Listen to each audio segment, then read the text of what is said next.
Senhoras e senhores, bem-vindos de volta.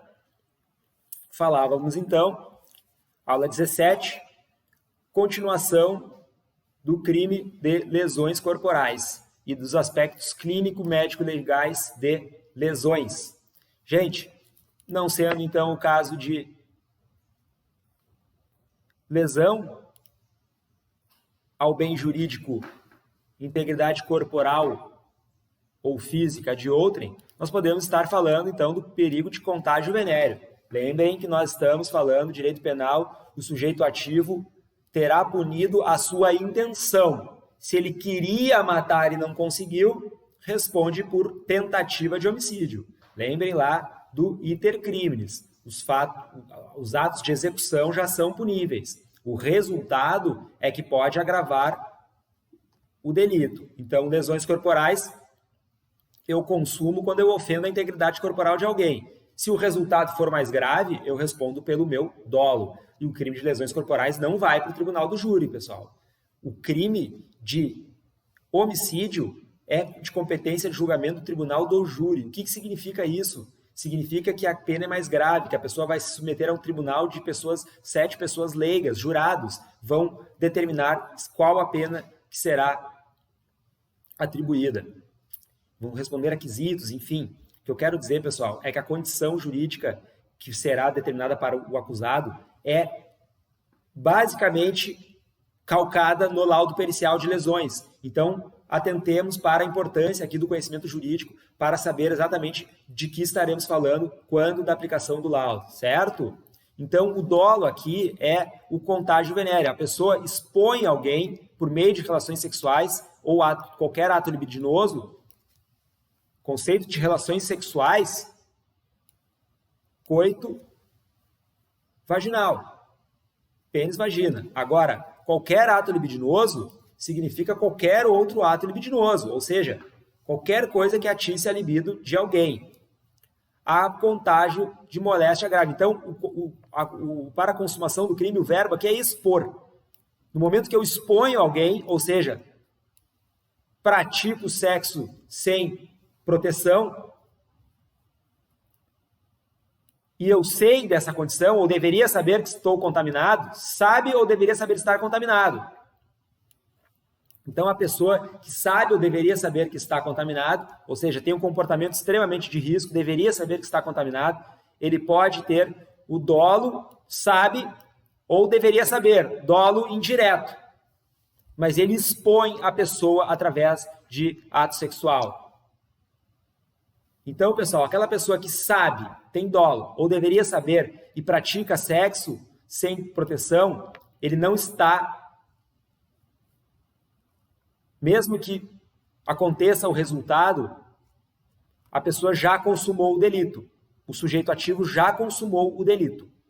Certo? Se ele deveria saber, ou se ele sabe, não faz diferença para o caput. Agora, no perigo de contágio venéreo, se a pessoa tem intenção de transmitir, se ele faz culposamente ou dolo eventualmente, detenção de 3 meses a 1 ano ou multa. Agora, se é intenção, se ele tem dolo direto, aí é reclusão de 1 a 4. E percebam, pessoal, a pessoa, o sujeito passivo, a vítima, não precisa se contaminar para que o crime seja consumado. Conclusão, o crime de perigo não prescinde do resultado. Não é necessário o resultado para que o crime seja consumado. Certo?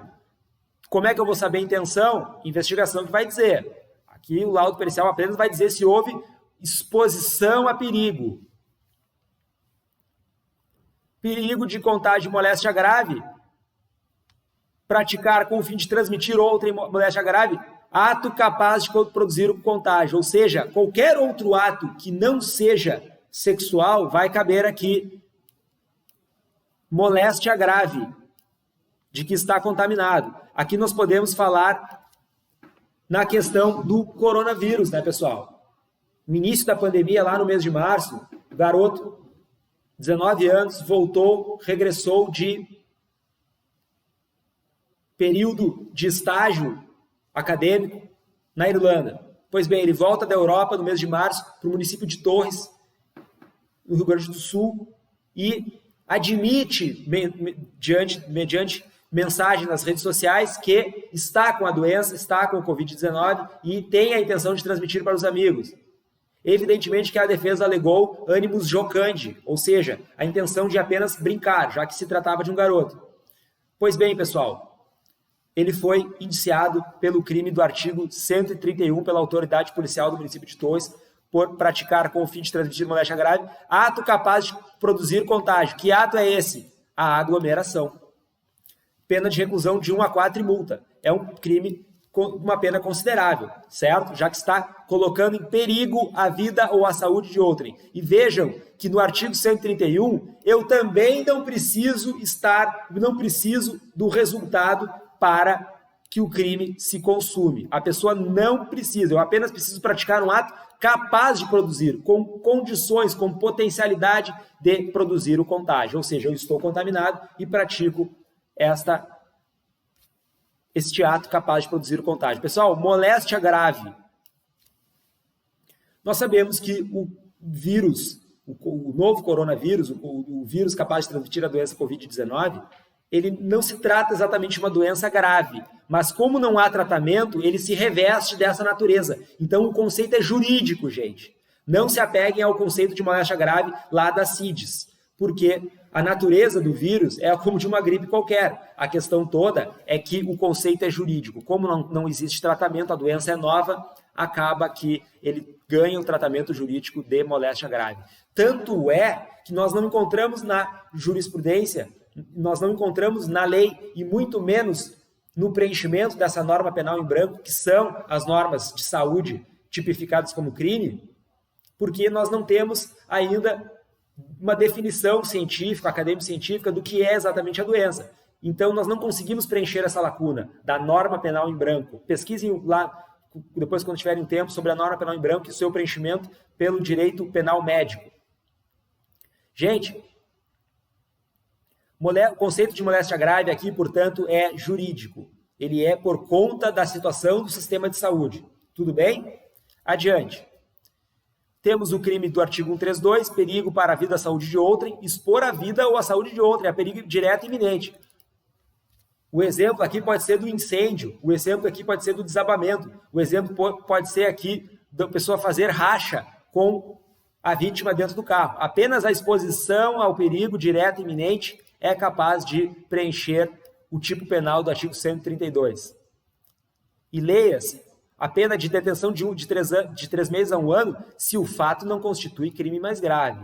Então, por exemplo, se eu estiver falando aqui de um crime de lesões corporais ou de racha lá do Código de Trânsito, eu posso estar falando de um crime mais grave. Então, na menor das hipóteses, na pior das hipóteses, o sujeito vai estar sujeito, com o perdão da repetição da palavra, a cacofonia, o sujeito estará sujeito a uma pena mais leve, a não ser que o fato se constitua em um crime mais grave. Eu tenho um crime especial, mas o legislador deixa a brecha para a aplicação de um crime com a pena mais grave.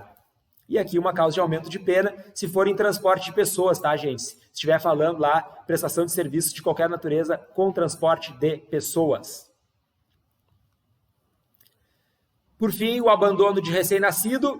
Então, aqui, sujeito passivo específico, né? Um recém-nascido, para ocultar desonra própria. É aquela pessoa que não aborta, espera nascer e abandona o recém-nascido. Ou seja, pode ser a própria mãe ou pode ser outrem. Então, pessoal, aqui, o sujeito passivo tem de ser uma criança recém-nascida, com parto recente. Agora, quem pratica o crime pode ser a própria mãe ou pode ser terceiro. Embora aqui fale para ocultar desonra própria, nós podemos equiparar aqui partícipes e coautores.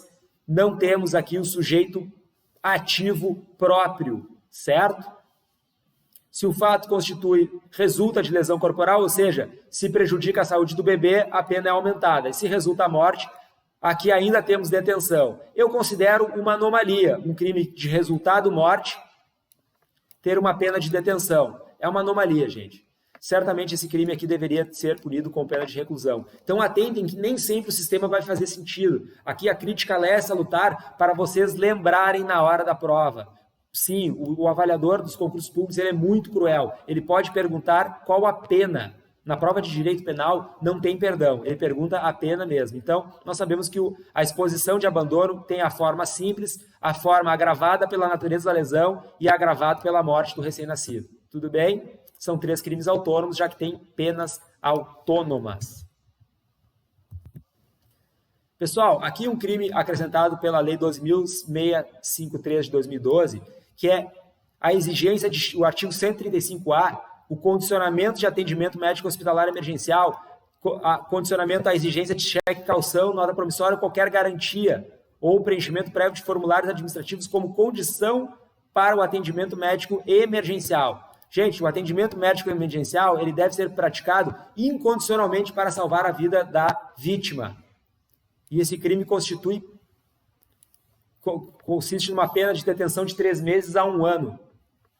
Gente, ainda temos maus tratos, o artigo 136, expor a perigo a vida ou a saúde de outro. Então aqui, no artigo 135, só para fechar, apenas a exigência, não precisa que o sujeito passivo entregue a garantia para o atendimento, e muito menos que o atendimento seja prestado. Basta a exigência do cheque para que o crime se consuma. Esse crime aqui, como sujeito ativo, como praticante do delito, nós temos, por exemplo, o médico ou a pessoa responsável pelo estabelecimento de saúde.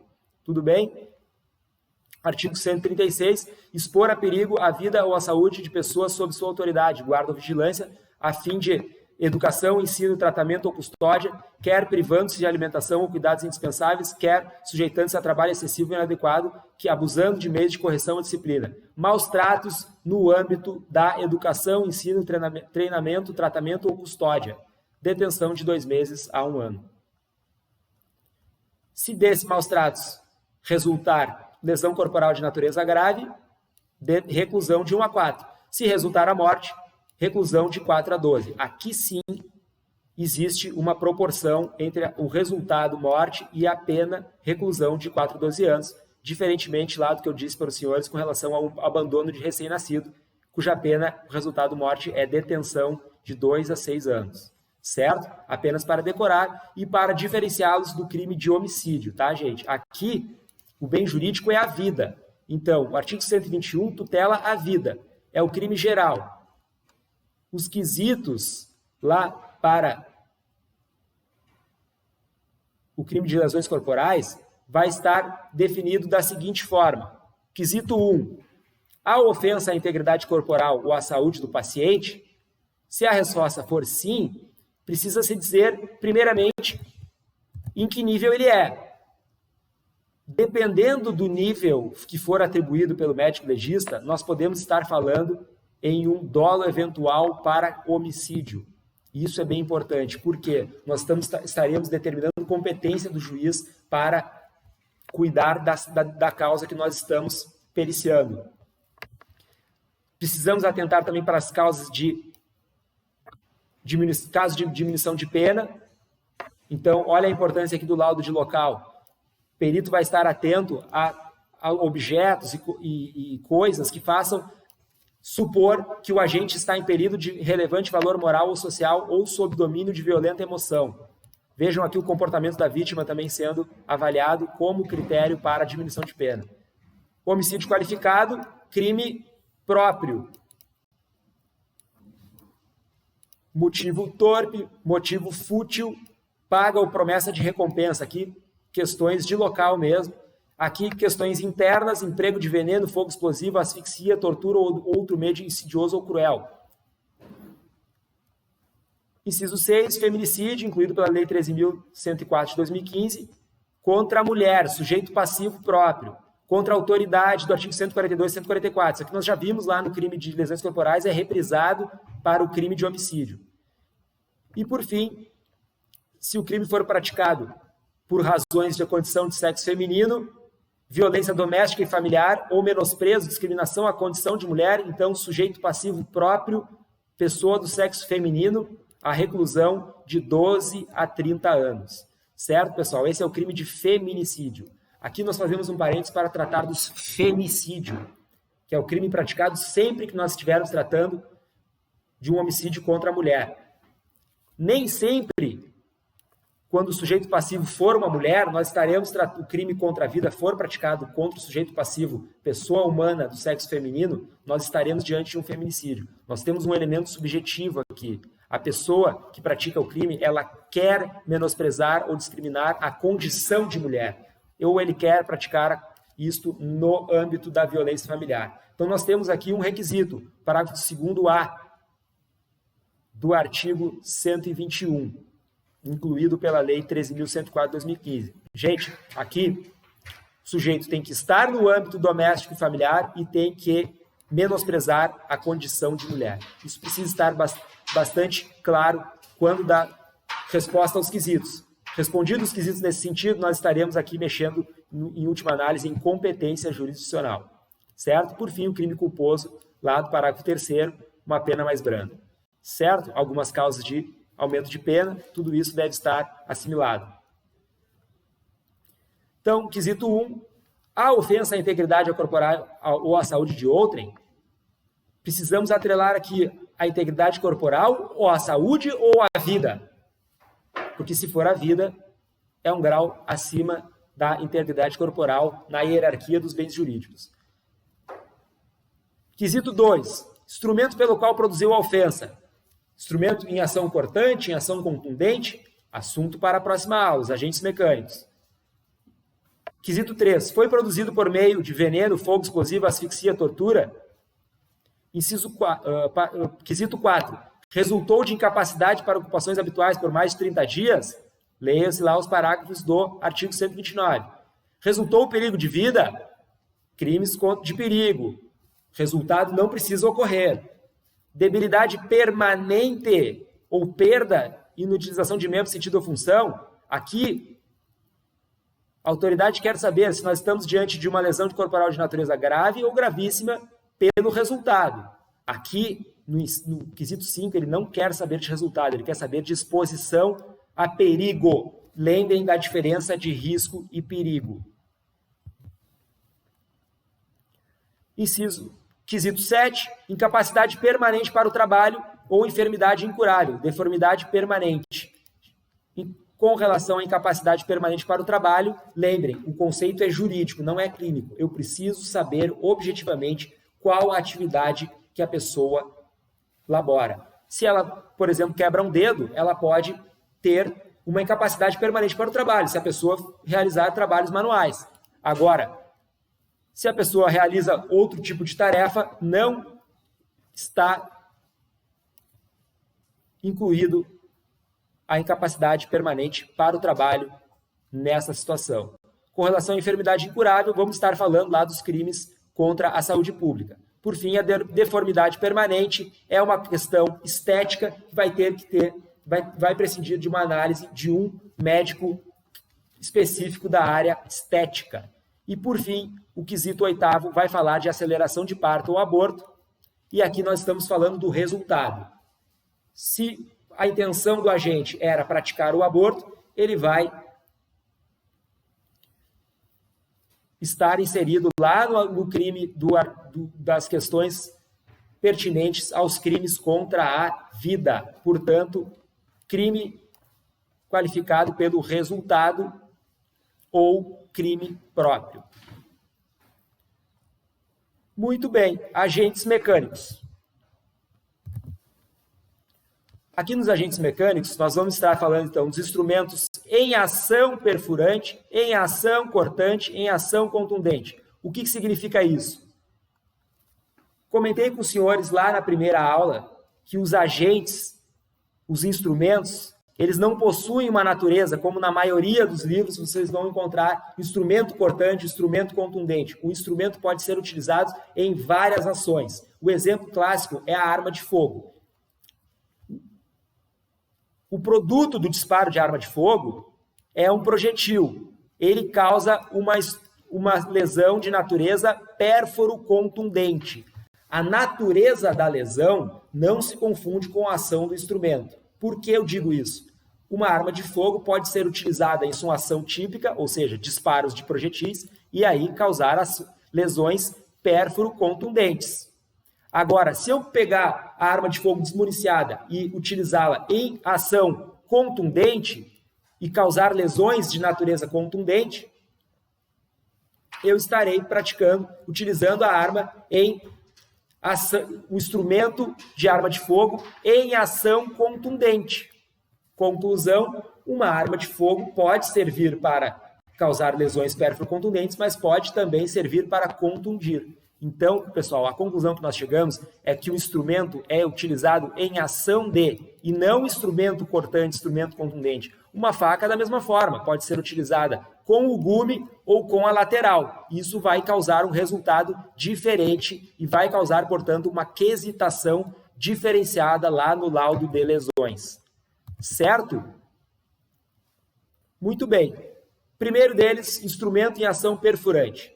Mecanismo de ação, lembrando o nosso estudo sistemático, certo? Palavras-chave. Mecanismo de ação, pressão através da ponta. Exemplos, prego, alfinetes, agulhas, estiletes. A ação é perfurante. Forma do ferimento produzido, punctório ou punctiforme. Características do ferimento. Predomínio da profundidade sobre a superfície externa, que é pequena. Pode ser transfixante de órgão ou segmento anatômico. Instrumento em ação cortante. É o próximo item. Mecanismo de ação. Pressão e deslizamento sobre o fio ou gume. Então vejam a diferença aqui. Enquanto que na ação perfurante o mecanismo é através de pressão através da ponta, aqui no instrumento de ação cortante, ele é por pressão e deslizamento sobre o fio ou gume. Exemplos, navalhas, lâminas de barbear, bisturi e faca. Pessoal, lembrando aqui, questão do bisturi, rapidamente para falar para os senhores, que vocês já devem ter percebido que o médico legista, quando está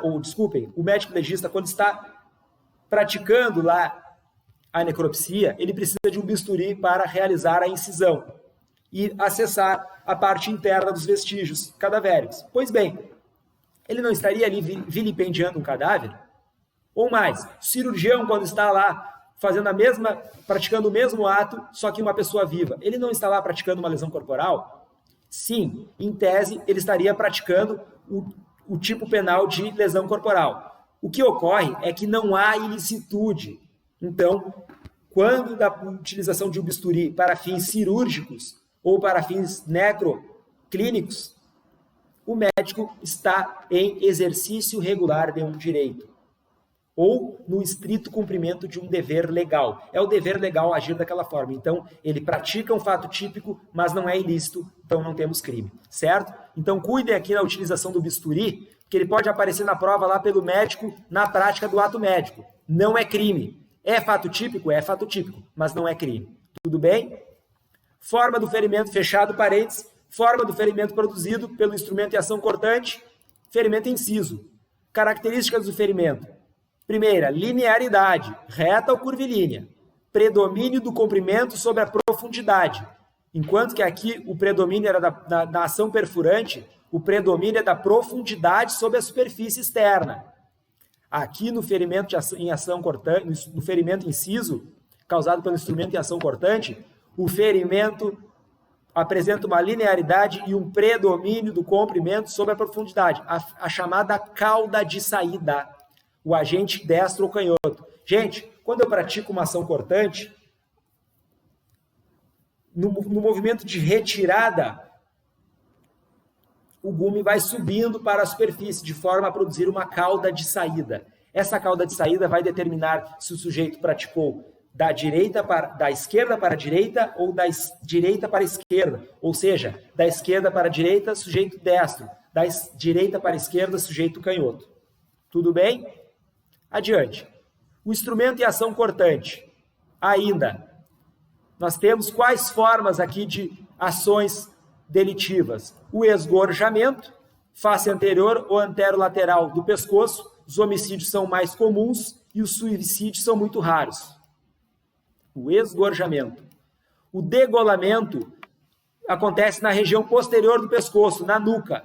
Quase sempre é homicídio. A decapitação, ou seja, a seção da cabeça do restante do corpo, maioria dos casos é homicídios e acidentes. Acidentes são comuns em indústrias. O suicídio é atípico. Por fim, nós vamos ver isso aqui na aula de suicídio, tá? É muito difícil a decapitação e suicídio. Lesões de defesa, antebraços e braços. São as regiões mais comuns onde elas acontecem, mas podem aparecer nas pernas. Pode conter material genético dos suspeitos. O exame subungual. Pessoal, pessoa quando está lá recebendo golpes em ação cortante, acaba por defender os braços ou as pernas, mais comumente os braços e as mãos. Então a vítima vai apresentar essas lesões de defesa e pode conter nas suas unhas material genético do acusado. Este é o exame subungual. Então, quando vocês falarem em exame subungual, associem sempre com lesões de defesa. Por quê? Porque a vítima está recebendo golpes, normalmente ação cortante, está recebendo cortes nos dedos, está recebendo este ferimento inciso e no movimento derradeiro ele pode se agarrar no suspeito e pode conter material genético guardado nas unhas. Então é por isso que no exame de local, na perícia, sempre é remetido o cadáver para a instituição médico-pericial com as mãos ensacadas da vítima, para garantir material genético para o exame subungual. Tudo bem? Vamos adiante. Instrumentos de ação contundente. O mecanismo aqui de ação é a pressão ou deslize sobre uma superfície lisa, a pele.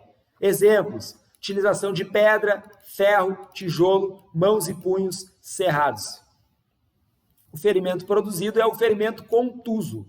As características do ferimento: irregularidade, maceração, estrelamento, superficial, podendo ser superficial ou profundo. Instrumentos em ação contundente. Nós podemos ter os eritemas. Pessoal, aqui muito importante, não confundir eritemas com edemas com equimoses. Enquanto os eritemas são avermelhamentos de caráter transitório, duram até 24 horas, são decorrentes de tapas e empurrões. Os edemas traumáticos, que advêm naturalmente de traumas, possuem uma protuberância e também duram 24 horas, diferentemente dos eritemas, que não têm esta protuberância. Já as equimoses